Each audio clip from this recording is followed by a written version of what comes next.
시청자 여러분 안녕하십니까? 오늘 보도본부 한나인은 민주당 이재명 후보의 긴급 기자회견부터 전해드리려고 합니다. 이 후보는 이른바 이재명표 성남 대장동 개발사업 특혜 의혹과 관련해서 해명할 듯합니다. 지금 이 후보가 해명하려고 한다는 성남 대장동 개발사업 특혜 개발 의혹이 무엇인지부터 요약해서 설명드리려고 합니다. 이 후보는 성남시장으로 재직할 때 성남 분당구 대장동 210번지 일대 약 92만 제곱미터의 주택 5,900여 가구를 조성하는 사업을 시행했습니다. 당시에 이 시장은 개발 이익의 공공환수를 약속했습니다. 그러니까 이익을 특정 개인이나 업체가 아닌 시민에게 돌려주겠다는 거였습니다.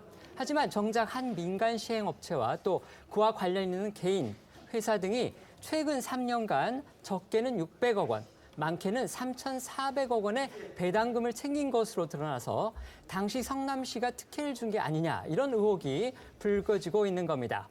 이에 대해서 해당 업체 등에 이어서 이 지사도 오늘 긴급 회견을 열어서 관련 의혹에 대해 해명을 할 것으로 보이는데요. 기자회견이 이루어지면 저희가 잠시 뒤 전해드리기로 하고 우선 윤석열 후보의 이른바 고발 사주 의혹과 관련한 정치권 소식부터 알아보겠습니다. 윤석열 후보는 제보자의 전력을 들먹이며 겁박하더니 이제는 허무맹랑한 국정원장 개입설을 퍼뜨리며 물타기를 시도하고 있습니다. 고발 사주를 위장한 국정원장 주도의 대선 개입, 불법 정치 공작 사건입니다. 오로지 윤석열 죽이기 그 이상도 그 이하도 아닙니다. 정치검찰의 선거 개입은 민주주의에 대한 도전입니다. 국기문란에 대한 중대한 범죄입니다. 민주당의 인사 어느 누구도 이 윤석열이 관여하거나 지시했다는 조그마한 증거, 정황 증거도 지금 제시 못하고 있습니다.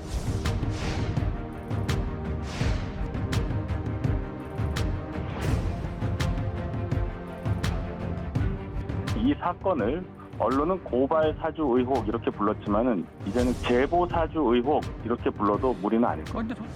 국정원장께서 뭐 그런 일에 관여할 그런 상황은 아니라고 생각합니다만.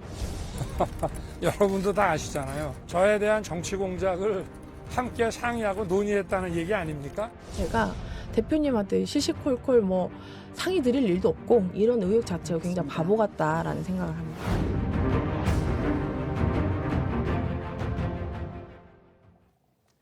고발 사주 의혹이 상당히 복잡한 양상으로 전개되고 있습니다. 네, 그렇습니다. 윤석열 전 총장이 직접 고발을 지시 또는 묵인했느냐는 문제에 이어서 제보자의 의도를 둘러싼 정치적 논쟁이 대선 국면과 맞물리며 뜨겁게 달아오르고 있습니다. 이런 가운데 어제 공수처가 국민의힘 김웅 의원 사무실을 2차로 압수수색했죠. 그러니까 사흘 만에 영장을 다시 집행한 거군요. 네, 지난 10일 김웅 의원이 없는 상태에서 보좌진 PC까지 압수수색을 시도하다가 국민의힘의 반발에 의해 철수한 지 사흘 만입니다. 어제 공수처의 2차 압수수색 오후 2시쯤에 시작해서 3시간여 만에 끝이 났습니다.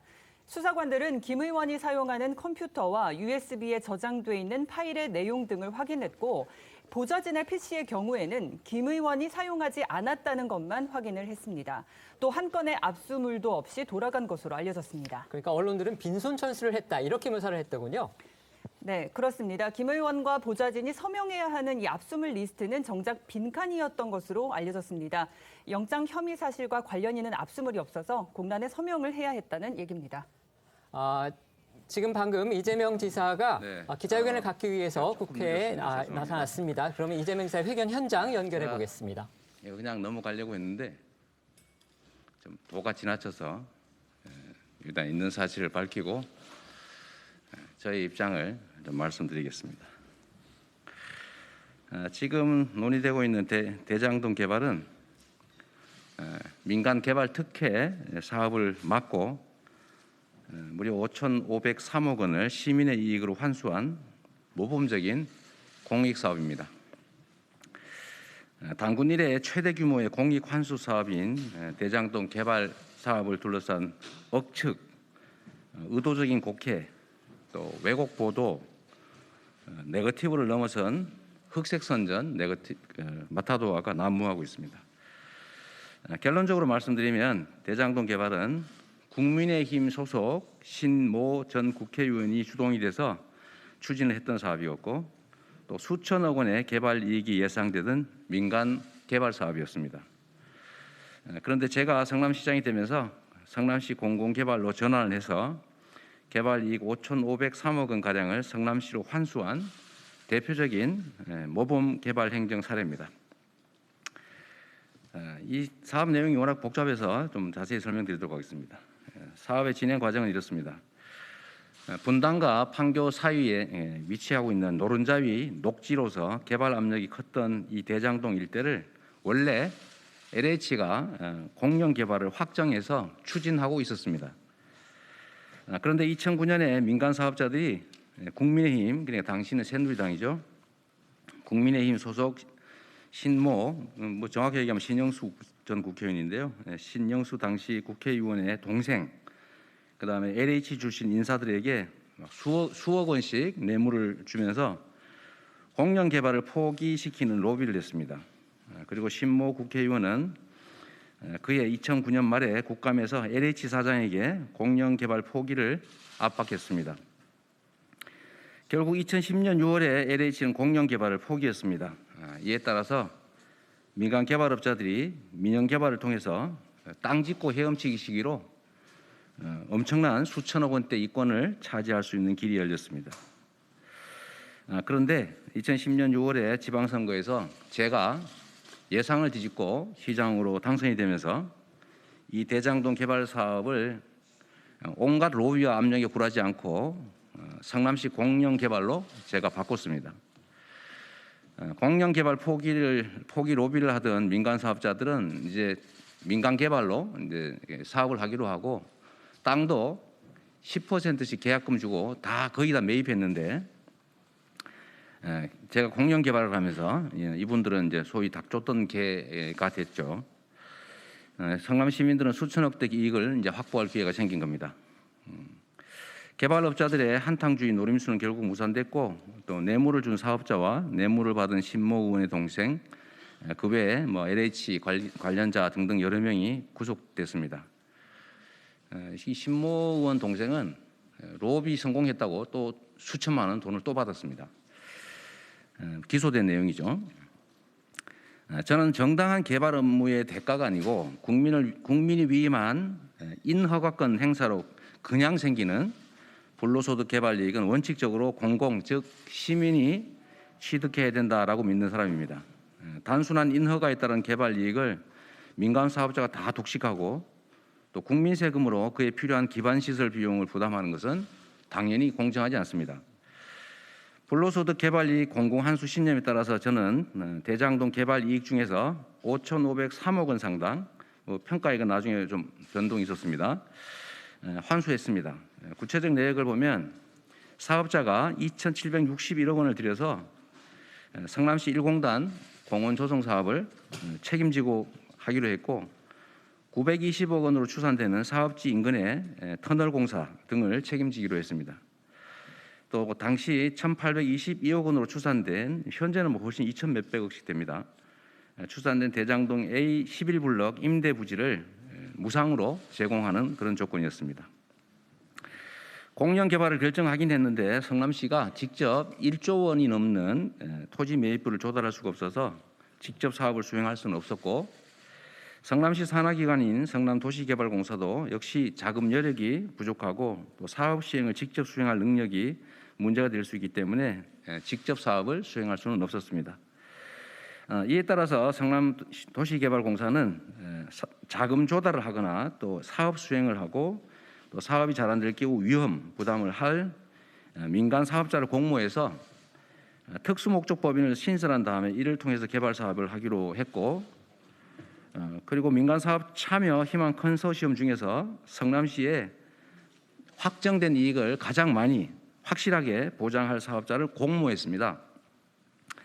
이 공모에 하나은행 주관의 컨소시엄, 또 산업은행 주관의 컨소시엄, 메리츠 증권이 주관하는 컨소시엄 이 세 개의 컨소시엄이 공모에 응했는데 이 중에서 5,503억 원 상당의 개발 이익 환수를 보장하는 하나은행 주관 컨소시엄을 민간 참여 사업자로 선정했고 그래서 참여 사업자는 50% 마이너스 1주, 성남도시개발공사는 50% 플러스 1주를 투자해서 성남의 뜰이라는 특수목적법인을 설립했는데 이건 뭐 아시다시피 페이퍼 컴퍼니입니다. 설립했고 화천대유라고 하는 회사는 투자사들이 합의로 이 사업을 위해서 새로 만든 자산관리회사입니다. 사업 참여 경황과 회사 구성 내역을 제가 설명을 드리겠습니다. 사업을 참여한 하나은행 컨소시엄의 구성원들은 하나은행, 기업은행, 국민은행, 동양생명, 하나자산신탁 이렇게 5개의 금융기관이었습니다. 신설한 특수목적법인 SPC의 그 성남의 뜰이라는 이름인데요.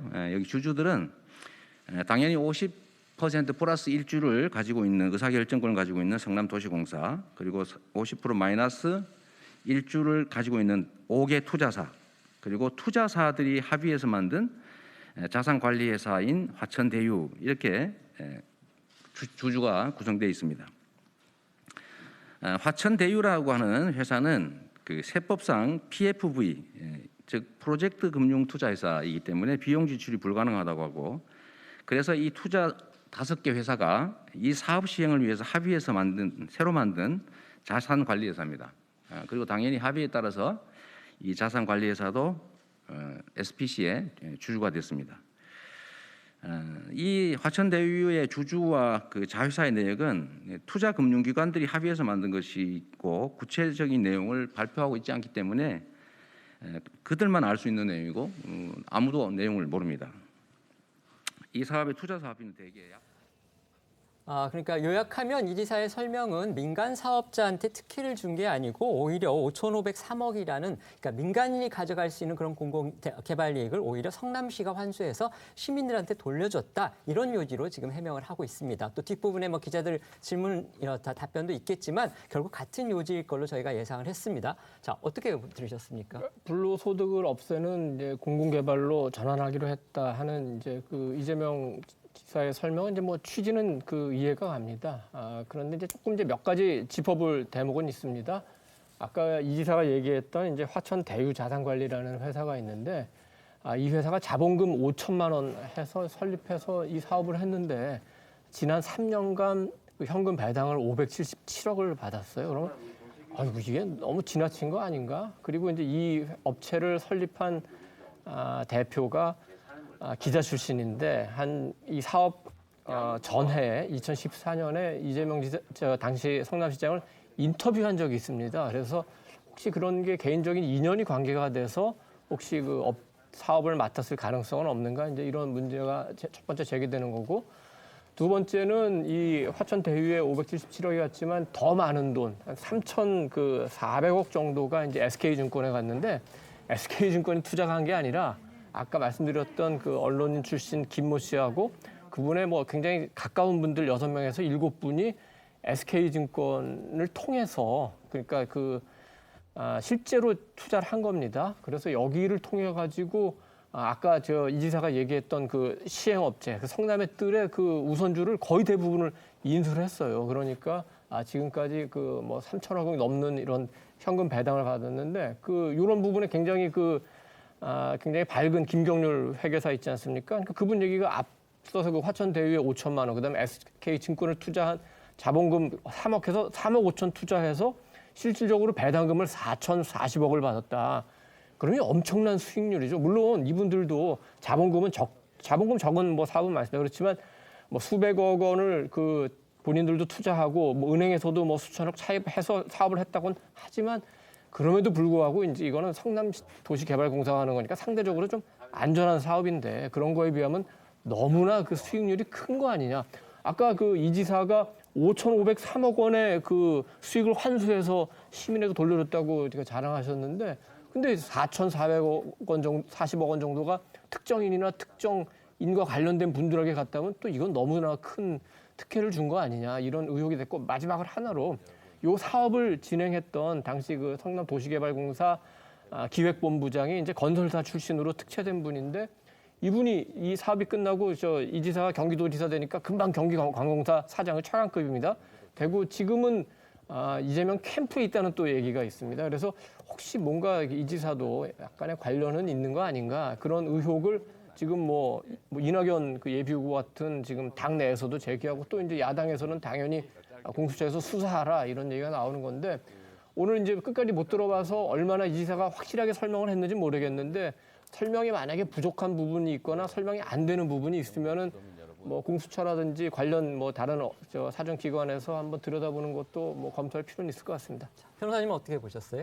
네, 이게 이제 대장동 개발 사업이 원래 공영 사업이었어요. LH가 하기로 했었는데 실제 이제 전 국민의힘의 전신인 새누리당 의원 쪽 뭐 동생에게도 굉장히 뇌물을 주고 또한 그 LH 개발 사업자들에게도 뇌물을 주면서 이 개발을 민영으로 시킨 거거든요.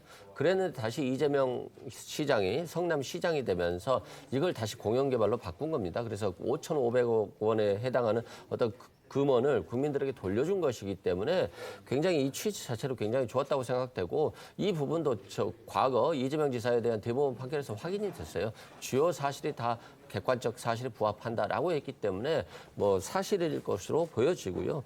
또한 실제 5,500억 상당의 국민들이 성남 시민들께 돌아갔고 또한 이 컨소시엄 그러니까 성남의 뜰이라고는 하는 업체를 선정한 것도 가장 많은 개발 이익을 시민께 돌려주는 업체를 선정했다는 것이니까 큰 문제는 없을 것 같고요.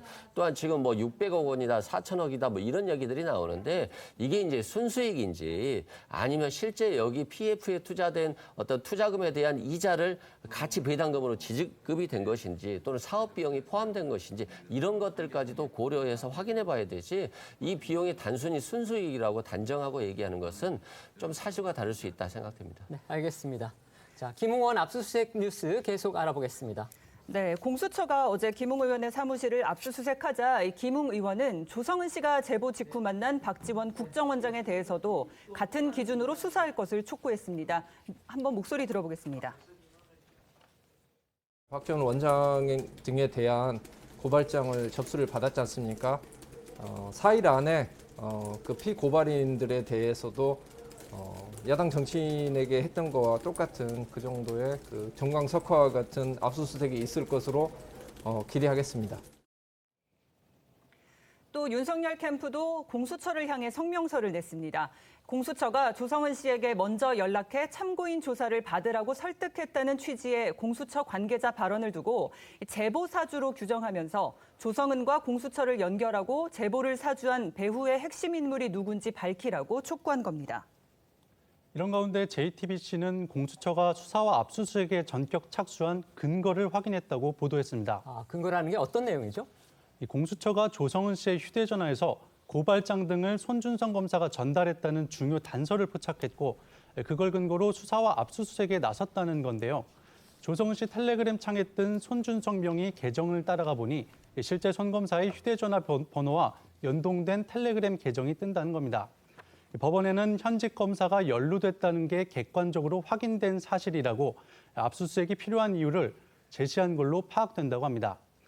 또 공수처는 압수수색 영장에 손준성 검사가 성명불상의 검사에게 고발장을 작성하고 관련 증거를 취합하도록 지시했다. 이런 내용을 적었다고 합니다. 텔레그램 속 내용을 손 검사가 직접 작성했을 가능성 또는 누군가에게 단순 전달만 했을 가능성 이 두 방향을 모두 수사 중인 것으로 읽힙니다. 네, 공수처가 윤석열 전 검찰총장을 전격적으로 입건한 데 맞서서 국민의힘과 윤석열 캠프도 반격에 나서고 있습니다. 윤 캠프 측은 고발 사주가 아니라 제보 사주다 이런 표현까지 쓰고 있어요. 네, 맞습니다. 이 제보자 조성은 씨가 SBS와의 인터뷰에서 뉴스버스가 해당 의혹을 처음으로 보도한 9월 2일은 원장님이나 제가 원했거나 배려받아서 상의한 날짜가 아니라고 언급한 것에 대해서 이 조성은 씨와 박지원 원장이 정치 공작을 공모했음을 사실상 자백한 것이라면서 총공세를 펼치고 있는 겁니다. 윤석열 캠프 측 주장 들어보시죠. 조성은 씨가 방송에서 사실상 뭐 이실직고 하듯이 했지 않습니까? 예. 즉 언제 어떻게 뉴스버스라는 매체에 제보하고 이런 것들을 박지원 국정원장하고 상의했다는 그런 강한 의심을 불러일으키는 말을 본인 스스로 했거든요. 예. 네, 둘째는 또 뭐 조성은 씨나 박지원 두 분의 그런 뭐 진술 또 페이스북 등에 비추어 보면은 아주 가까운 사이인 거는 다 서로가 인정하는 것이고 자주 소통하는 관계죠. 예. 이런 중차대한 사건에 대해서 아무런 상의도 안 했다라고 하는 것이 오히려 저는 눈 가리고 앙호하는 예. 것 아니냐 이런 생각을 가지고 있습니다. 그럼 이거는요. 고발 사주가 아니고 제보 사주입니다. 사실은. 근데 그 제보 과정에서 얼마나 사실이 왜곡됐는지를 확인해 봐야 되는 거고, 무엇보다도 지금 가장 문제점이 심각한 것은 윤석열 당시 검찰총장과 손준성 검사 간에 어떠한 지시나 부탁에 관한 증거가 없어요. 네, 조선일보와 중앙일보의 후속 보도도 눈에 띕니다. 조성은 씨가 박지원 원장을 만나기 하루 전날 이미지 파일 100여 건을 내려받았다는 그런 보도죠. 네, 맞습니다. 이 손중성 보냄이라는 이 자동 생성 문구가 달린 이미지 파일을 김웅 의원과의 휴대전화 텔레그램 대화방에서 몽땅 내려받은 것으로도 전해졌습니다. 조성은 씨는 이 파일들이 고발 사주 의혹의 핵심 증거라고 그렇게 주장을 하고 있어요. 네, 그렇습니다. 좀 더 구체적으로 조선일보 보도 내용 전해드리면 이 조성은 씨는 박지원 원장과의 점심 식사 직전인 지난 8월 9일과 10일 이 손준성 보냄이라고 표시된 이미지 파일 110여 개를 모두 다운받은 것으로 전해졌는데 이 점심 식사 이틀 전인 8월 9일엔 최강욱 의원에 대한 추가 고발장 이미지 파일 8개를 이 점심 식사 하루 전인 8월 10일에는 100여 개를 다운받았다는 겁니다. 그리고 점심 식사 전날에 캡처한 김웅 의원과의 텔레그램 대화 파일도 9개다. 이렇게 보도가 됐어요. 네, 그렇습니다. 또 박 원장을 만난 다음 날인 8월 12일에는 김 의원과의 텔레그램 대화 2장을 추가로 캡처하기도 했다고 합니다. 네, 해당 자료를 입수했다는 중앙일보의 보도도 전해드리겠습니다. 조성은 씨가 김웅 의원과의 텔레그램 대화방 내용을 캡처 및 다운로드한 파일 총 143건 중 106건이 이 박 원장을 만나기 전날인 8월 10일 오후 10시 무렵에 이뤄진 것으로 나타났다고 합니다. 또 박 원장의 만남 다음 날인 12일에도 김 의원과의 대화방 내용을 2건 더 캡처했다고 조선일보와 같은 내용을 설명했습니다. 이 때문에 국민의힘에서는 당대표까지 나서서 박지원 원장이 모종의 코치를 한 게 아닌지 의심할 수밖에 없다고 주장을 하고 있는 건데요. 들어보시겠습니다. 언론 보도에 따르면 제보자 조성은 씨는 박지원 국정원장을 만나기 하루 전인 8월 10일 텔레그램 방 자료 143건 중 106건을 집중적으로 다운로드 받았다고 합니다. 박지원 국정원장에 대해서도 똑같은 잣대로 강제 수사를 해야 합니다.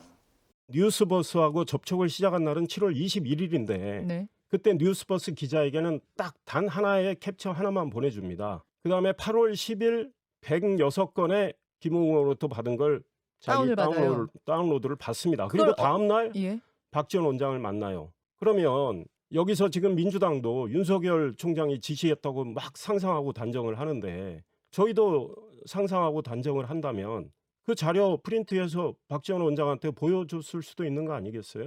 상상도 내로남불합니까? 여당만 상상합니까? 여기에 채널A 보도도 눈에 띕니다. 조성은 씨는 그동안 뉴스버스의 보도 시점에는 관여하지 않았다는 취지로 주장을 해왔는데 이 채널A와의 통화에서는 경선 끝나고 보도하자고 얘기했다 이렇게 밝혔다는 겁니다. 그러니까 조 씨가 국민의힘 경선이 끝나고 난 다음에 보도를 하자 이렇게 말했다는 거군요. 네, 조성은 씨는 채널A와의 통화에서 제가 경선 끝나고 나서도 윤석열 후보한테 파급이 갈 내용이니까 경선 끝나고 차차 하자 이렇게 얘기했다면서 회사 일 다 끝내고 하려고 시간을 계속 미뤘다고 밝혔다고 합니다. 그러니까 SBS와 채널A 보도를 종합을 해보면 뉴스버스의 첫 보도 시점 9월 2일은 자신이 원했던, 그러니까 조성은 씨가 원했던 때가 아니고 조성은 씨 본인은 국민의힘 경선이 끝난 시점을 생각했다. 그런 취지예요. 네, 어제 조성은 씨가 내놓은 해명과 함께 관련 목소리 들어보겠습니다. 이미 범죄 사실은 종료가 됐다. 이거는 어떻게든 밝혀질 내용이었으면 공작의 여지가 없다. 뭐 이런 부분들인 거죠. 그러니까 어제 이제 그 SBS 인터뷰에서 원장님 이나라고 했던 부분은 그냥 이게 인터뷰하는 과정에서 그냥 얼떨결에 나왔던 그 표현이다 이런 말씀이신 거죠? 그 얼떨결이기도 하고 앞단의 문장들이 이제 계속 이제 박지원 원장님과의 관계를 여쭸던 내용들이었기 때문에 이제 이거를 붙여서 자꾸 해석을 하시려고 하는데 이미 많이 그 부분에 대해서는 관계없다라는 부분은 왜 그런지 SNS 장문으로도 밝혔고요. 전날 그 조성은 씨가 100건이 넘는 106건. 106건 뭐 110건 뭐 이런 식으로 자기 그 스마트폰에서 이 관련 자료를 전부 출력해서 그것도 밤늦게 말입니다. 그러면 그 다음 날 역사와의 대화를 했는데 정작 그 이야기는 하지 않았다고 주장하고 아니 그럼 뭐 두 분이 팔씨름하고 놀았습니까? 우리 조성은 씨는 우리 원장님하고 제가 의도했던 날짜나 또는 배려받았던 날짜와 관계없이 치고 나갔다는 거 아니에요? 근데 그 나머지 이야기를 잘 보면 이게 윤석열이 후보가 된 다음에 보도할지 그 전에 보도할지 아니면 아예 9월 달에 보도할지를 두고 많은 논란이 있었던 것 같아요. 이야기가. 그러면 이것은 처음 보도 시점이나 보도할 때 윤석열을 어떻게 끌고 들어가느냐 그 모든 것이 이 박지원 원장이 결부되어 있다고 볼 수밖에 없어요. 특히 김재원 최고위원은 얼떨결에 조성은 씨 입에서 나온 말이 진실이라며 본인이 자신 있다면 거짓말 탐지기 조사를 받으면 될 것이라고 주장하기도 했습니다. 반면 박지원 국정원장은 야당이 헛다리 짚은 것이라면서 수사해보면 나온다라고 반박을 하고 있습니다. 특히 박 원장은 이른바 고발 사주 의혹은 박지원 게이트라는 국민의힘 주장에 대해 왜 잠자는 호랑이의 꼬리를 밟느냐 이렇게 CBS와 통화한 것으로 알려졌습니다. 이른바 국정원장 배우설을 놓고 어제 국회에서 오간 얘기도 들어보시죠. 제가 또 하나 제보 받았거든요. 박지원 원장과 아주 가까웠던 측근 전직 의원인데 이분이 이렇게 얘기했어요. 조성은 씨가 이 사건 관련 자료를 보도 전에 박지원 국정원장에게 사전에 보내줬다고 얘기하는 것을 들었다. 이런 얘기 들어본 적 있습니까? 저는 전혀 그럼 전문입니다만. 예. 이 조성은 씨 발언을 보면 이 사건은 명백한 국정원의 정치 개입이자 국정원의 공작 게이트라고 아니할 수가 없습니다. 윤석열에 의한 고발 사주가 아니라 박지원에 의한 정치 공작 사주다. 이렇게 규정 지어도 무리가 없겠죠. 제가 그렇게 말씀하시면 제가 뭐라고 답변을 하겠습니까? 김기덕 주사가 문재인 후보 수행팀장인데 2년 징역인이 확정 판결을 받았어요. 네네. 그럼 결국 수혜자가 최대 이익을 본 사람이 문재인 후보죠. 이 사건을 갖고 문재인 후보 여론 조작 사주 의혹이라고 부른다면은 총리께서 동의하시겠습니까? 뭐 그렇게 판단할 수 없는 또 반증이 워낙 또 많지 않습니까? 그러니까 동의 못 하시잖아요. 네.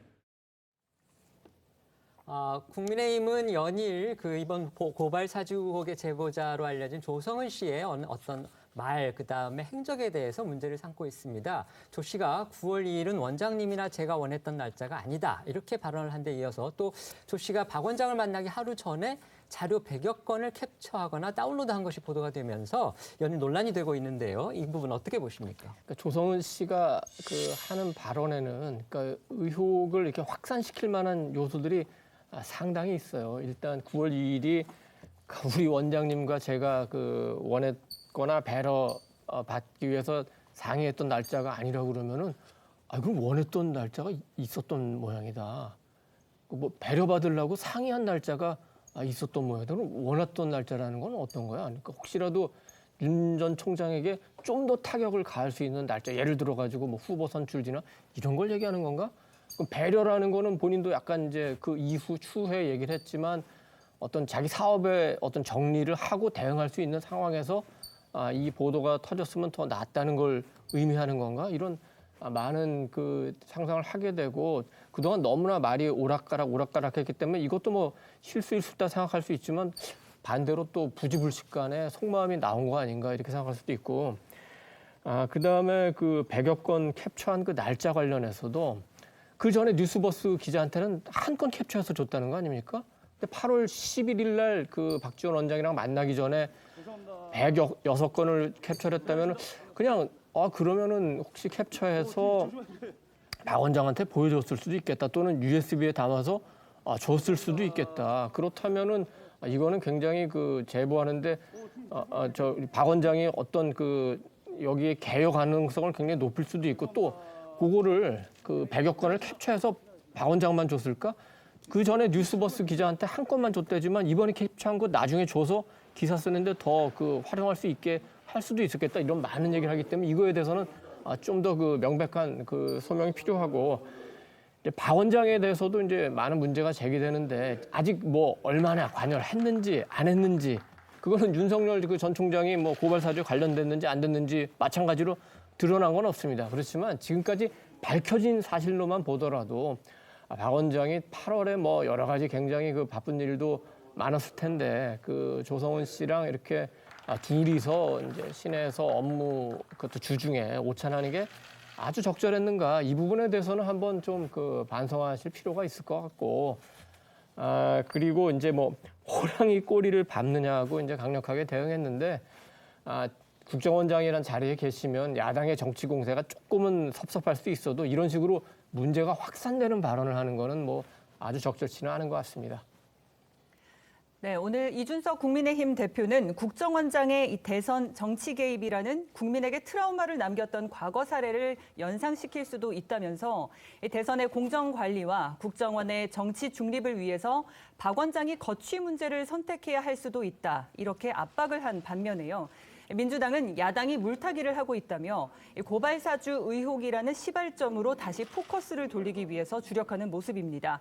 송영길 대표는 국민의힘과 윤석열 후보가 엉터리 삼류 정치 소설을 쓰고 있다면서 메시지를 반박할 수 없으니 메신저를 공격하는 전형적인 구태 정치라고 비판하기도 했는데 민주당의 목소리 들어보겠습니다. 박지원 국정원장과 제보자의 만남을 끌어들여서 물타기를 하는가 하면 제보자를 공격하는 데 집중을 하고 이렇게 사건의 물타기, 제보자 공격, 수사기관을 공격하는 이런 행태야말로 국민의힘이 검찰 쿠데타의 공모 내지는 주요 종사자 또는 하수인이었음을 스스로 보여주는 것이다 이렇게 볼 수 있습니다. 국민의힘 참 대단하다 싶습니다. 그러니까 만약에 박지원 게이트라고 부를 것 같으면 박지원 지금 국정원장이 거의 뭐 전지전능한 신이어야 가능합니다. 그게 사실이라고 칩시다. 그러면 조성은이 쏟아낸 말은 정말 많거든요. 그러면 국민의힘 쪽에선 딱 요 말만 사실입니까? 국민의힘과 윤석열 캠프 측에서는 이른바 고발 사주 의혹과 함께 제보 사주 의혹도 수사해야 한다 이렇게 주장을 하고 있습니다. 물론 박지원 국정원장에 대한 공세의 성격도 강한데요. 정말 박지원 원장 수사할 필요성도 있을까요? 실제 이제 밥 먹었다는 게 나온 건데 밥 먹었다고 해서 수사를 법원이 영장을 발부하겠습니까? 전혀 안 하죠.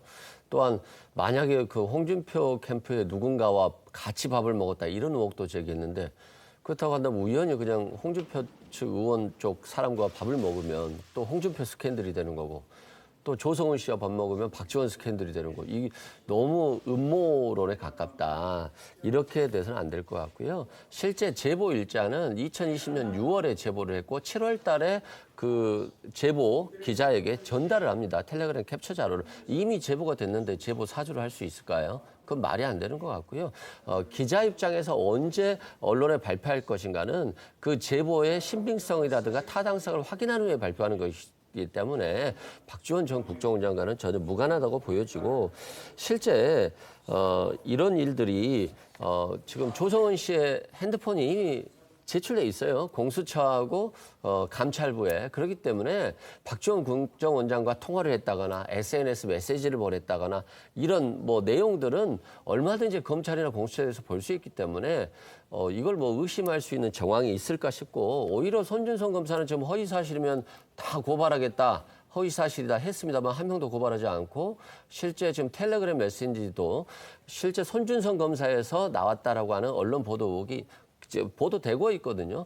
오히려 윤석열 전 총장이나 손준성 검사가 좀 자신의 상황을 해명해야 되지 괜히 박지원 원장을 얘기한다거나 또는 뭐 홍준표 캠프를 얘기한다거나 이건 너무 실체관계를 벗어난 음모론에 불과하다 이렇게 생각됩니다.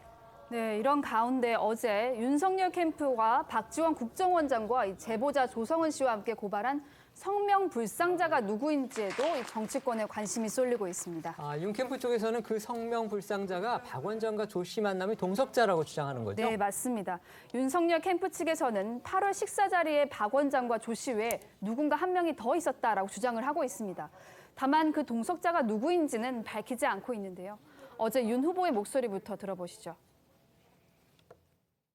조성은 씨는 만남에 동석자가 없다고 주장을 하시는데 어떤 근거로 성명 불상자를 고발 대상에 포함시켰는지. 저도 당과 캠프에서 들었는데 그 자리에 동석자가 있다고 합니다.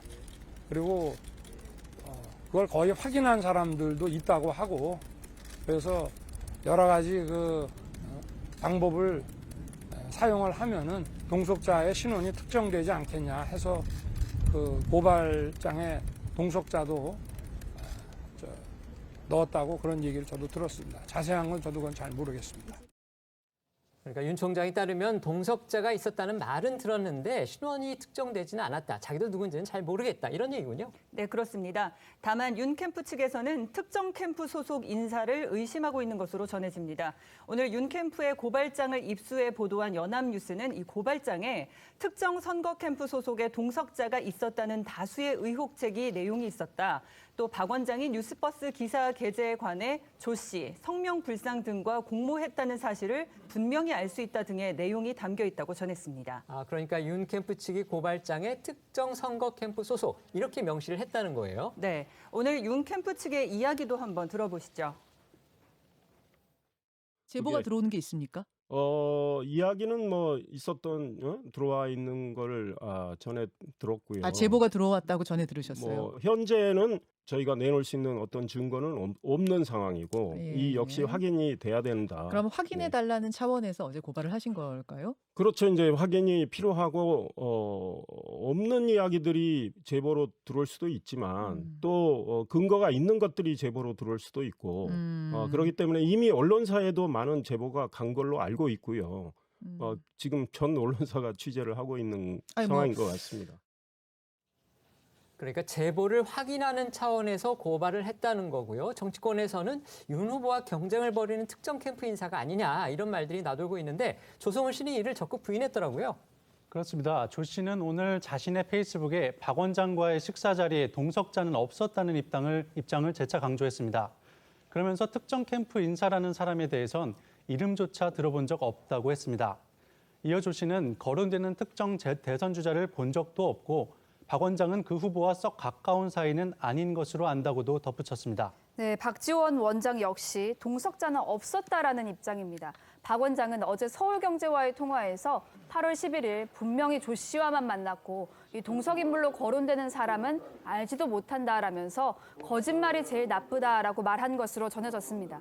이어 박 원장은 정치 개입을 절대 하지 말라고 우리 직원들에게 강조한다라면서 과거 국정원장은 날아가는 새도 떨어뜨렸지만 지금은 제가 걸어가도 새가 날아나가지 않는다라고도 덧붙였습니다. 그러니까 조 씨도 박 원장도 동석자가 없었을 뿐만 아니라 동석인물로 거론되는 사람도 모른다. 이렇게 같은 얘기를 하고 있습니다. 네, 그렇습니다. 또 정치권에서 이 동석자로 거론되는 인물도 직접 해명에 나섰습니다. 국정원 출신으로 알려진 이 사람은 오늘 머니투데이 더 300과의 통화에서 소가 웃을 이야기다. 박지원 원장과는 일면식도 없고 조성은 씨는 연락처도 없는 사이라며 동석했다는 건 전혀 사실무근이라고 했습니다. 그러면서 국정원을 떠난 지 벌써 7년이 넘었다. 그런 사람이 박 원장을 만날 이유가 있겠나라며 자신의 캠프에서는 이미 윤 전 총장 캠프 쪽에 이 의혹에 대해 실명을 거론할 경우 무고죄로 바로 고소하겠다는 입장을 전달한 상황이라고도 밝혔습니다. 윤 후보 측이 의심하고 있는 것으로 알려진 홍준표 후보 역시 강하게 반발하고 있습니다. 홍 후보는 오늘 페이스북에 헛된 꿈은 패가 망신을 초래한다며 직접 입장을 밝혔는데요.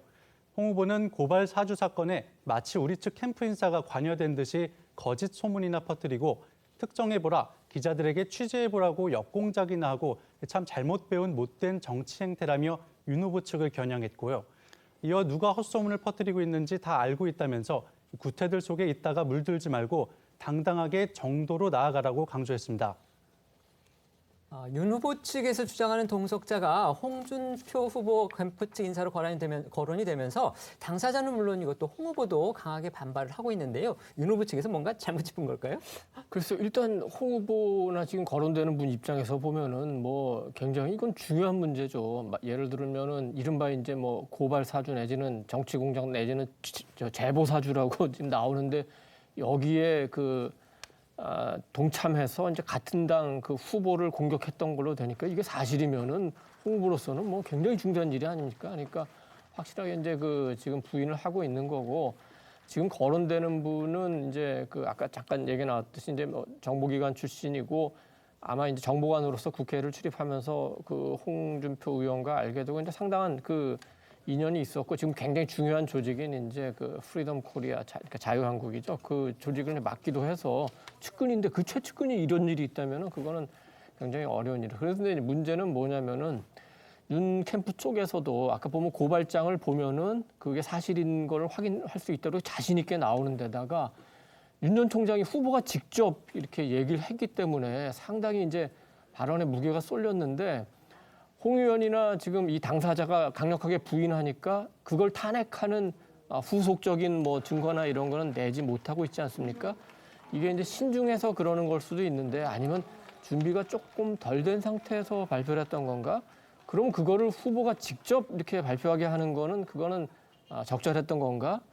이런 문제를 제기할 수 있어요. 근데 아직은 뭐 팩트로서 그렇다 아니다를 확정할 수는 없지만 일단은 본인이 부인하고 손정은 씨가 부인하고 박 원장도 부인하고 이렇게 되면은 설사 뭐 세 사람이 이렇게 한꺼번에 부인하는 게 있는 사실을 이렇게 뒤집는 게 이 대형 전제 아주 쉬울 수는 없기 때문에 조금 이제 윤석열 캠프에서 어떤 대응을 하는지 한번 지켜볼 필요가 있을 것 같습니다.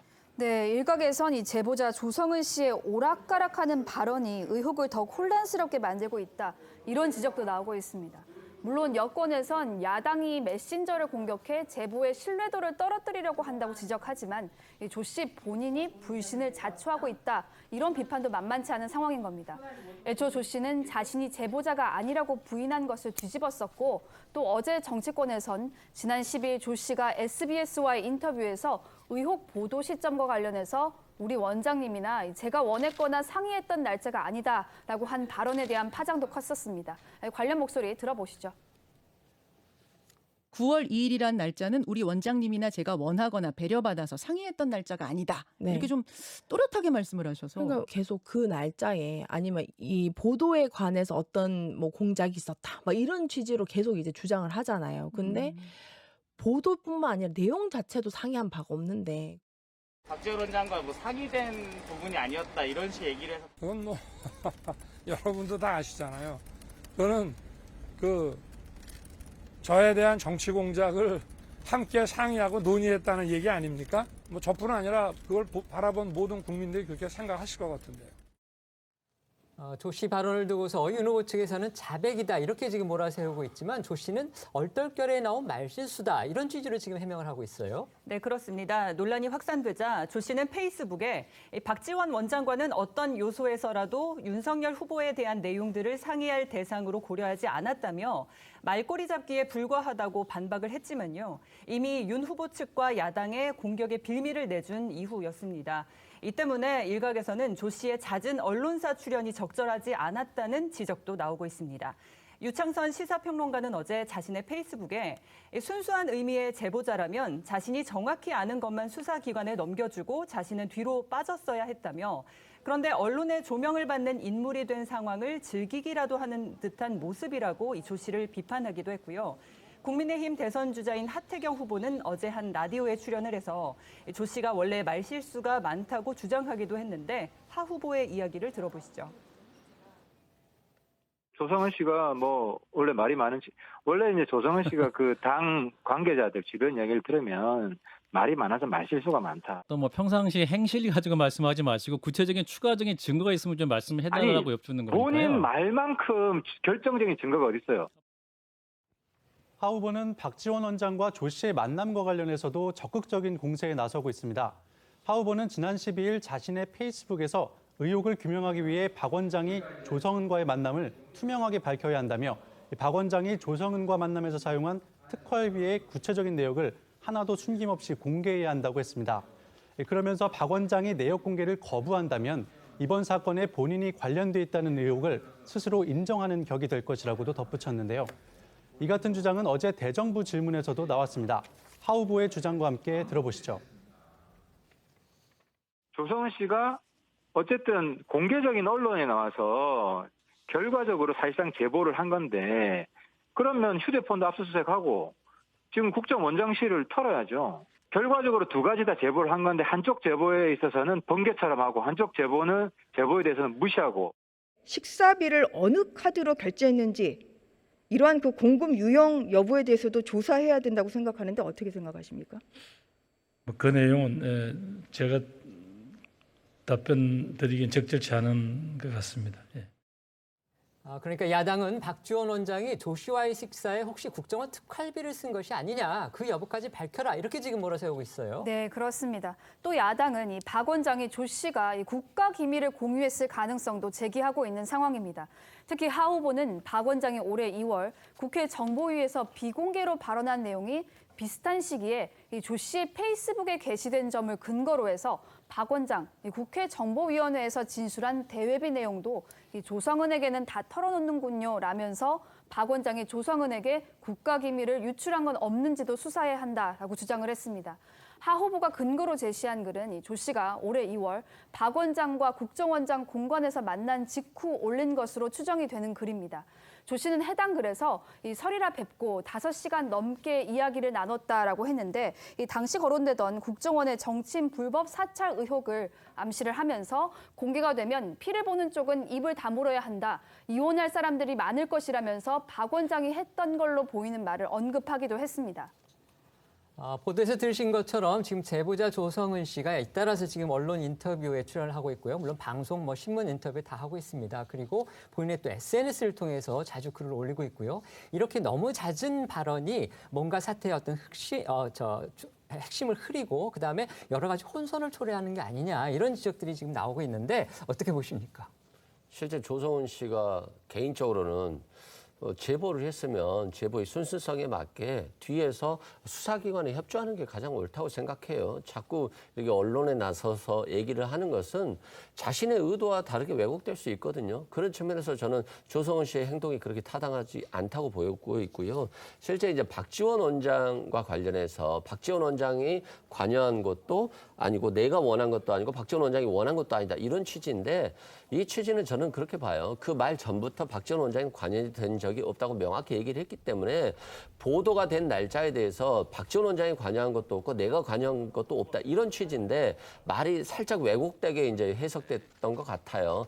그렇지만 자꾸 제보자가 이렇게 나오면 순수성은 분명히 훼손될 수 있다고 생각되고, 사건의 본질이 검찰이 야당에 제보하고 야당이 다시 검찰에 제보해서 수사를 했느냐, 이게 마치 야당과 검찰의 어떤 유착관계에 대한 문제인데, 이게 자꾸 박지원 원장과 밥 먹은 얘기가 지금 화두가 되고 있잖아요. 이건 사건의 본질을 완전히 훼손시키는 것이기 때문에 조성은 씨도 조금 자제할 필요가 있을 것 같습니다. 네, 이런 가운데 여권의 원로인 유인태 전 총장은 이 박 원장과 조 씨의 만남에 별다른 의미를 둘 필요가 없다는 해석을 내놨습니다. 어제 한 방송에 출연한 유 전 총장은 국민의힘이 고발 사주 의혹을 박지원 게이트로 몰고 가는 건 잘못이라면서 박 원장의 스타일을 알면 조 씨와 식사한 것을 이해하고도 남을 것이라고 주장을 했습니다.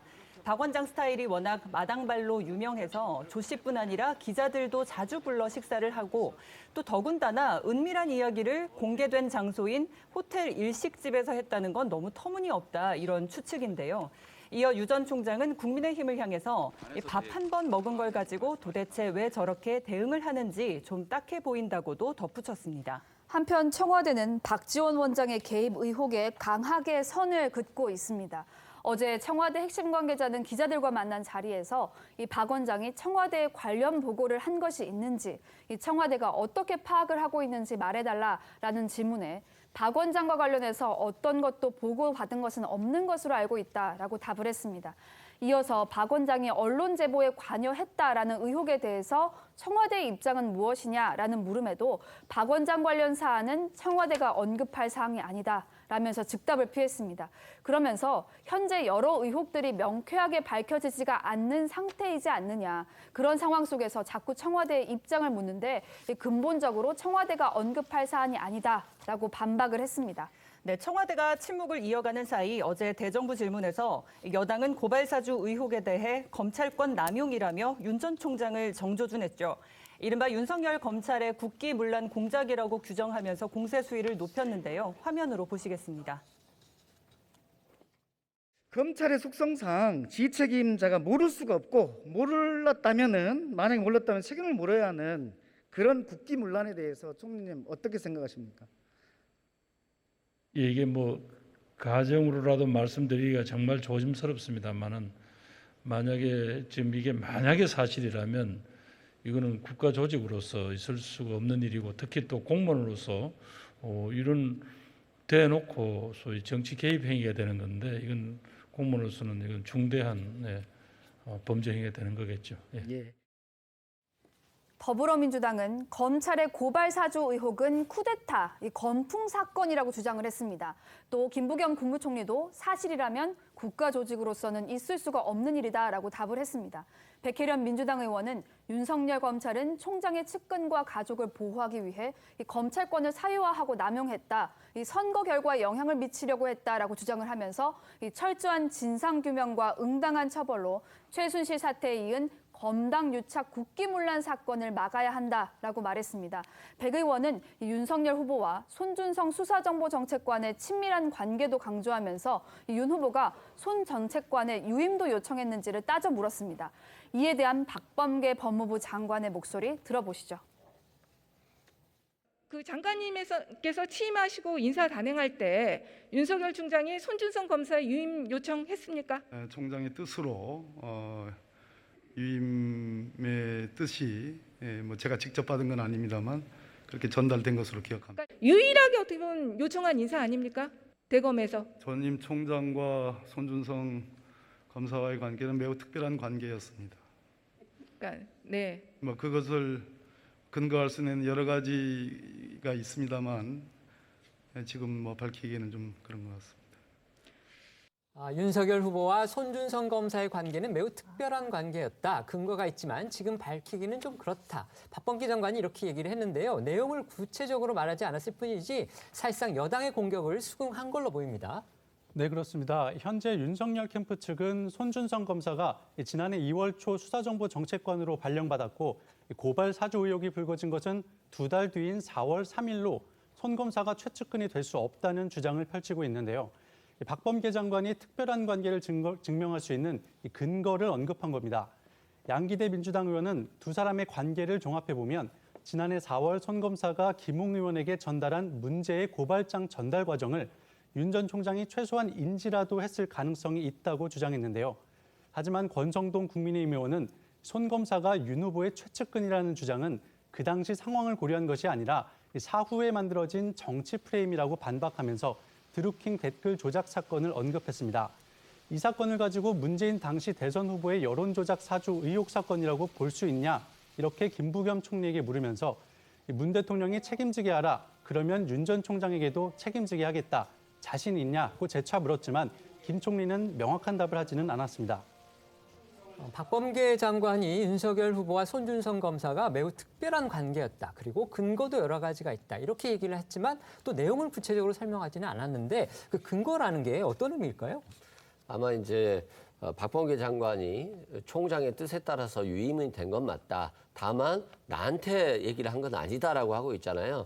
결론은 나한테 얘기하지 않았으면 청와대에 얘기했을 가능성이 높거든요. 그럴까요? 그런데 만약 청와대에서 얘기했다라고 한다면 결과적으로 청와대는 또 여기에 대해서 해명을 해야 되잖아요. 윤석열 전 총장의 요청에 따라서 이렇게 손준성 검사를 유임했다라고 해야 되는데 그렇게 되면 결과적으로는 청와대가 이 지금 대선을 앞두고 선거에 개입하게 되는 그런 국면이 되기 때문에 결과적으로는 이건 공개하기가 어렵지 않을까 싶습니다.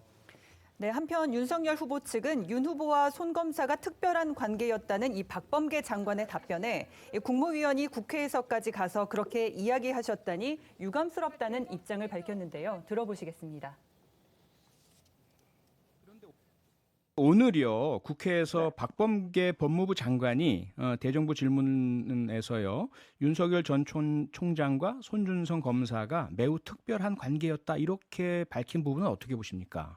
관계라는 것도요. 네. 어떤 걸 가지고 특별한 관계라고 정의를 하느냐에 따라서 다 다릅니다. 네. 그런 식으로 주장을 하면요. 네. 지금 방금 말씀드린 박지원 국정원장과 네. 조성은 씨와의 관계도 특별하다고 계속 얘기할 수 있고 조금 더 나간 얘기가 될 수 있겠지만 네. 드루킹 댓글 사건 관련해서 김경수 지사, 드루킹 그리고 문재인 대통령까지 연결시킬 수도 있는 거예요. 그렇게 네. 사실관계가 특정되지 않고 증거가 없는 상황에서 네. 정황을 갖고 얘기를 하신다면 또 국무위원이 국회까지 가서 그렇게 얘기를 하셨다고 하니 네. 유감스럽고요. 네. 저희는 왜 박지원 국정원장과 조성은 씨에 대해서 얘기를 하느냐. 보도가 그렇게 나왔기 때문에 예. 그런 의혹에 대해서 의견을 제시했다 이렇게 말씀드립니다. 네. 네, 끝으로 윤희석 대변인은 특별한 관계인지 아닌지도 모르는 부하 휘하의 검사를 시켜서 그 검사가 또 검사 출신 의원도 아닌 지역구 후보자를 거쳐서 이렇게까지 당에 넘어가 사주를 했다는 그런 흐름이 얼마나 상식적으로 국민들께 받아들여질까 저는 거기서 의문을 제기한다 이렇게 말을 하면서요.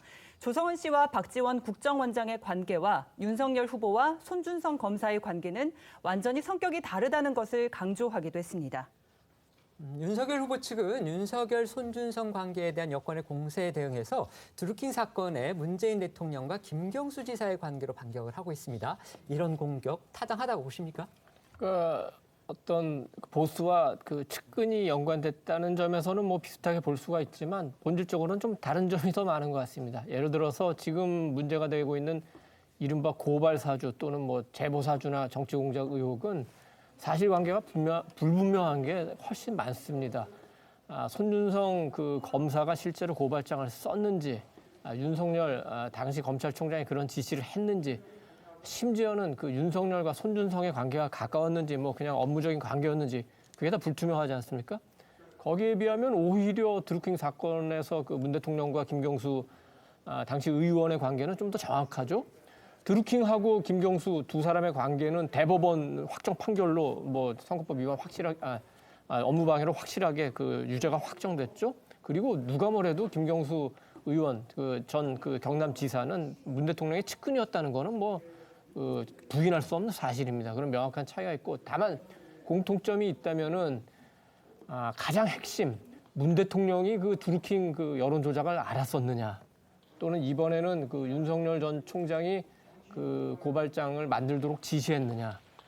이게 뭐 밝혀지기가 쉽지 않다. 그 정도가 아마 공통점이라면 공통점이라고 보겠죠. 이제 청와대를 이제 윤캠프 내지는 이제 국민의힘에서 겨냥을 하는데 청와대가 지금 입장을 밝힐 사안은 아니죠. 여기서 예를 들어서 여당 편을 들겠습니까? 아니면은 무슨 윤캠프 편을 들겠습니까? 어떤 경우에도 굉장히 그 후폭풍이 크겠죠. 청와대로서는 일단은 그 수사를 지켜봐야 됩니다. 지금 공수처가 그 윤석열 전 총장이나 손준성 검사 수사하고 있고, 그다음에 대검에서도 지금 뭐 손 검사나 감찰하고 있고, 또 경찰에서도 그 이진동 뉴스버스 발행인에 대해서 수사를 하고 있기 때문에 일단 이걸 지켜봐야 되고, 다만 그 청와대가 이렇게 지켜보다가 이 사건이 뭐 그 대선에 뭐 크게 영향을 미칠 정도는 아닌데 논쟁만 있고 그냥 지지부진하다면 그때는 한번 결심할 필요가 있습니다. 1997년에 김영삼 대통령이 그 당시 선거를 얼마 앞두고 검찰이 그 김대중 새정치 국민회의 후보의 비자금 문제를 수사를 하니까 김영삼 대통령이 결정을 해서 수사를 중단하도록 했습니다. 왜냐하면 당시 정치 상황으로 볼 때 수사가 계속되면은 대선이 어떻게 될지 최악의 경우 파국을 맞을 수도 있다 이런 판단을 해서 수사를 중단시키고 이제 대선이 끝난 다음에 수사를 이어갔고. 이명박 대통령이 정동영 후보랑 맞상대했을 당시에도 논란이 있었지만 수사가 일단 좀 중단이 되고 이후에 이명박 대통령이 당선된 뒤에 당선자 신분으로 수사를 이어갔던 그 경험도 있기 때문에 청와대가 이런 정무적 판단, 내년 3월 9일 날 열리는 그 대선에 큰 영향을 받겠다. 그리고 이 사건이 거기에 뭐 결정적으로 당락에 뭐 영향을 주거나 안 주거나 이런 판단을 해서 한번 그런 정치적 결정은 할 시기가 올 수는 있겠다 이렇게 생각합니다. 네, 한편 이 공수처는 고발 사주 의혹 수사에 속도를 낼 전망이죠. 이 수사의 초점은 고발장 작성자와 이 전달 경위에 맞춰질 것으로 보입니다. 다만 손 검사가 고발장을 전달한 사실이 확인된다라고 하더라도 이 고발장 작성자가 누구인지를 밝혀야 하는 겁니다. 이 손 검사가 아닌 제3의 인물이 고발장을 작성했을 가능성도 제기되기 때문인데요. 공수처 관계자는 설명불상 검사의 작성 가능성을 이 영장에 적시한 근거가 무엇인가라는 질문에 이 자세한 압수수색 영장 내용을 확인해 줄 수는 없다라고 하면서도 일반적으로 앞으로 이런 부분을 규명할 필요가 있어서 수사 필요성이 있다라고 하면 영장을 신청한다. 이 수사기관이 확실한 증거와 진술이 있어서 완벽성을 갖추고 있다라고 해서 영장을 신청하는 건 아니다라고 설명을 했습니다. 즉 대검 소속 성명불상 검사가 누구인지 특정했거나 이 손 검사와 김 의원의 명확한 지시 정황이 있어서 영장을 청구한 것은 아니다라는 취지인 겁니다. 당초 고발장 작성자로 지목된 손 검사가 아닌 대검 소속 제3인물이 고발장을 작성했을 가능성을 염두에 둔 것으로 판단이 됩니다. 이에 따라서 손 검사와 대검 수사정보정책관실에서 지난해 4월 무렵 함께 일했던 다른 검사들도 수사가 확대될 가능성이 높다는 관측도 나오는 건데 이 공수처가 신속한 수사가 필요한 중대 사안이라고 밝힌 만큼 추석 연휴 전후 이 본격적인 피의자와 참고인 조사에 들어갈 것으로 전망이 됩니다. 여야 대권 주자들 상황도 살펴보겠습니다. 우선 여론조사 전문기관인 리얼미터가 JTBC 의뢰로 조사한 여론조사 결과부터 보시죠. 차기 대통령으로 누구를 가장 선호하는지 묻자 국민의힘 대선 주자인 윤석열 후보가 27.1%, 더불어민주당 대선 주자인 이재명 후보가 26.4%로 오차 범위 내 접전이었습니다. 그 뒤를 이어 홍준표 후보는 18.1%, 이낙연 후보는 12.5%였습니다. 이번 조사는 공수처가 윤석열 후보를 피의자로 입건한 다음 날부터 이틀간 실시됐는데요. 윤석열 후보의 고발 사주 의혹에도 이재명 후보와 여전히 양강 구도를 유지하고 있는 것으로 나타났습니다. 네, 가상 양자 대결 결과도 보시겠습니다. 이재명 후보와 윤석열 후보 양자 대결에선 이재명 후보 38%, 윤석열 후보 43.2%로 오차 범위 내 경합을 벌였습니다. 이재명 후보와 홍준표 후보의 대결에서는 이재명 후보가 39.1%, 홍준표 후보가 36.1%로 오차 범위 내 접전이었습니다. 이번엔 보수 야권 대선 주자 적합도 보시죠. 이 홍준표 후보가 36.1%를 얻으면서 윤석열 후보를 오차 범위 밖에서 6.3%포인트 앞서는 것으로 나타났습니다. 그 뒤를 이어서 유승민 후보가 8%, 안철수 후보가 3.7%, 황교안 후보가 2.5%였습니다. 국민의힘도 대선 주자들이 1차로 거르는 1차 컷오프 여론조사를 진행하고 있죠. 네, 국민의힘은 11명의 대선 후보를 8명으로 줄이는 당원 국민 여론조사를 어제부터 오늘까지 이틀 동안 진행하는데요. 책임 당원 2,000명과 일반 시민 2,000명을 대상으로 국민의힘 대선 후보로 누구를 선호하는지 묻는 여론조사를 진행을 해서 당원 20%, 일반 시민 80%의 비율로 결과에 반영을 합니다. 그러니까 예비 후보 지금 11명 가운데서 3명을 1차로 탈락시키는 건데 후보들 순위는 또 발표하지 않는다고 해요? 네, 맞습니다. 국민의힘 선관위는 이 15일 오전 10시 1차 컷오프 결과를 발표하는데요. 11명의 후보 중에 상위 8명의 이름을 공개하지만 남은 경선의 공정성을 위해서 이 후보들의 순위와 여론조사 성적은 발표하지 않는다고 합니다. 사실 관심은 이제 윤석열, 홍준표 두 주자의 순위와 득표율일 텐데요. 특히 상승세를 타고 있는 홍 후보의 득표율이 과연 얼마나 실체가 있는지가 관심이거든요. 네, 여론조사 결과에서 선두를 다투고 있는 두 주자 가운데 누가 몇 %의 득표율로 1위를 차지하는가가 가장 큰 관심사인데요. 앞서 보신 여론조사 결과에서 홍준표 후보가 윤석열 후보를 오차 범위 밖에서 앞서는 모습이 보였거든요. 이 때문에 1차 경선에서 누가 승기를 잡는지가 2차와 3차 경선을 좌우할 것이란 전망에 무게가 실리고 있습니다. 여론조사 첫날인 어제 국민의힘 주요 후보들은 한 표라도 더 얻기 위해 핵심 당원이 많은 영남으로 향했는데요. 화면으로 만나보시죠. 작년, 재작년부터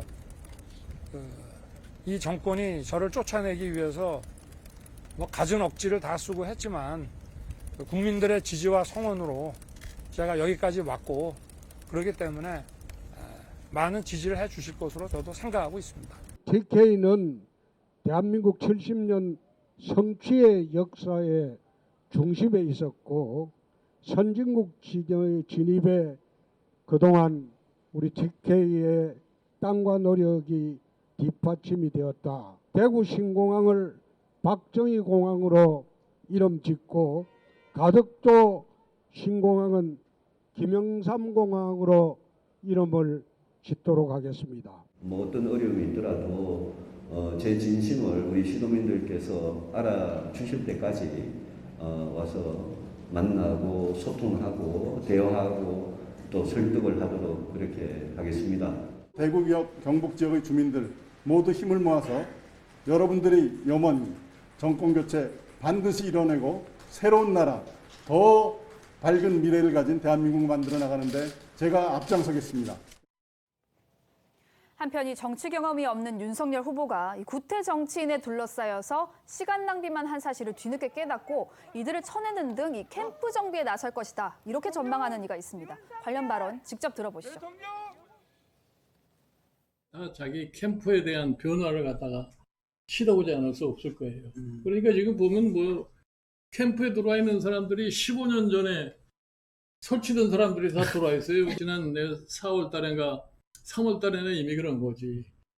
아마 거기에 파리떼가 잔뜩 모였을 거란 말이야. 응? 그 파리떼를 제대로 정리를 못하면은 소기의 목적 달성하기가 힘들 거라고 그랬는데 결국은 그 파리떼에 둘러싸여가지고 지난 한 5개월 동안을 갖다가 거기서 지금 헤매온 곳이 지금 윤석열 총장의 오늘날 현 주소가 아닌가 이렇게 봐요.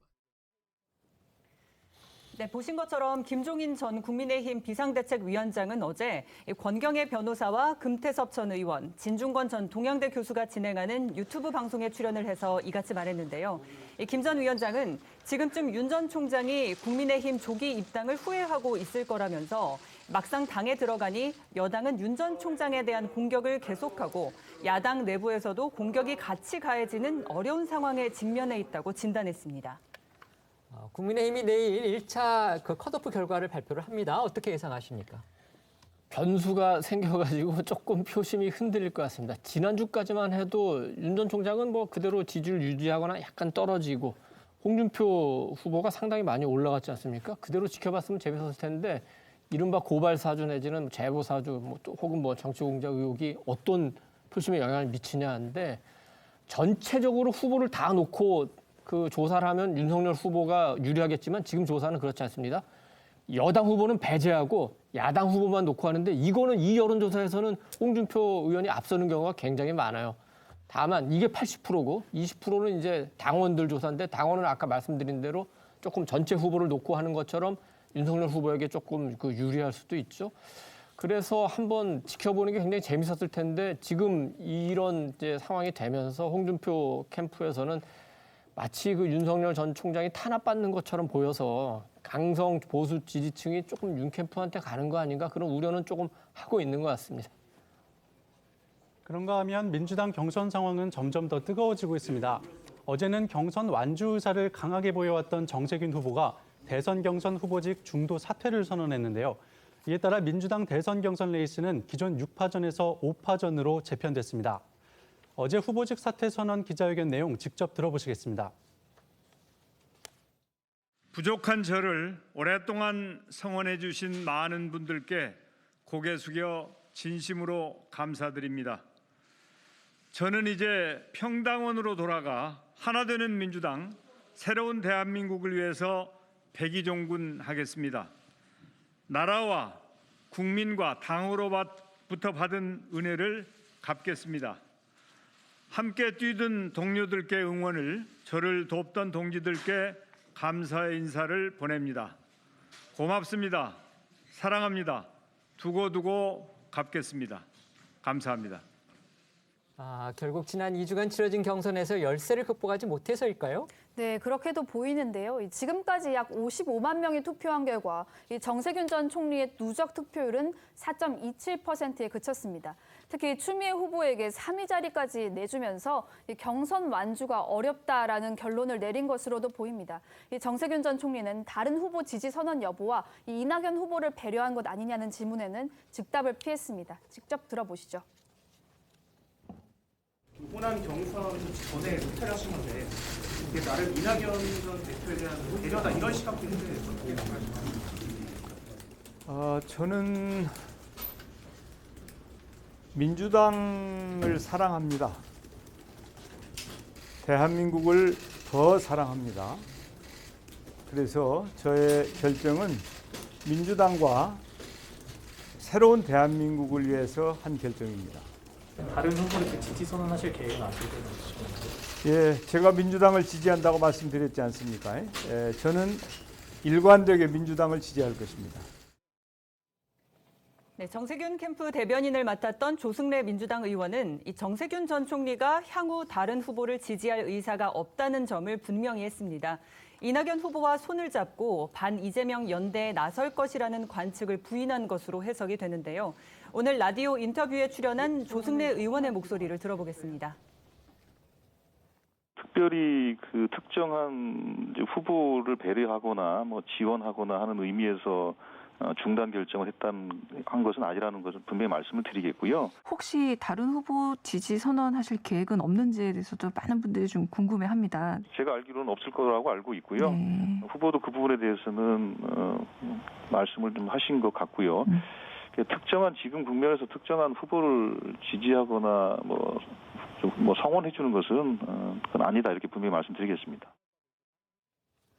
정세균 후보의 사퇴로 인해서 과연 전 총리를 지지했던 사람들이 과연 누구한테로 갈 거냐, 이게 지금 관심입니다. 특히 지역적으로 정세균, 이낙연 후보의 지지 기반이 호남으로 겹쳤었는데 이 표심이 과연 어디로 갈까, 이렇게 지금 관심이 모아지고 있거든요. 어떻게 보십니까? 그렇습니다. 정세균 전 총리가 절대 사퇴하지 않는다고 했었는데 사퇴를 결심한 게 결국 추미애 전 장관보다 못한 사위가 나오면서 또 좀 표 차이가 많이 나면서 충격적이었을 것 같아요. 그렇지만 이제 이 표심이 누구에게 갈 것이냐. 실은 호남 민심이고 중도 민심이거든요. 정세균 의원의 지지층은 중도적인 성향이 있어요. 중도적인 성향을 본다면 본선 경쟁력인 이재명 지사를 선택할 가능성이 높지만 호남이라고 본다면 이낙연 후보를 선택할 가능성이 있거든요. 근데 저는 개인적으로 아무래도 이미 이재명 지사가 승기를 잡았다고 보기 때문에 이낙연 전 대표가 사퇴를 했잖아요. 좀 동정론이 조금 더 우세하지 않을까 싶습니다. 의원직 사퇴 말씀하셨죠? 네, 의원직 사퇴했기 때문에 호남에서는 아무래도 동정론이 조금 더 반영된 결과가 나오지 않을까 싶습니다. 네, 알겠습니다. 저희는 1분 뒤에 다시 돌아오겠습니다. 오늘 준비한 소식은 여기까지입니다. 저희는 내일 오후 1시에 더 핫한 소식으로 찾아뵙겠습니다. 시청해 주셔서 고맙습니다.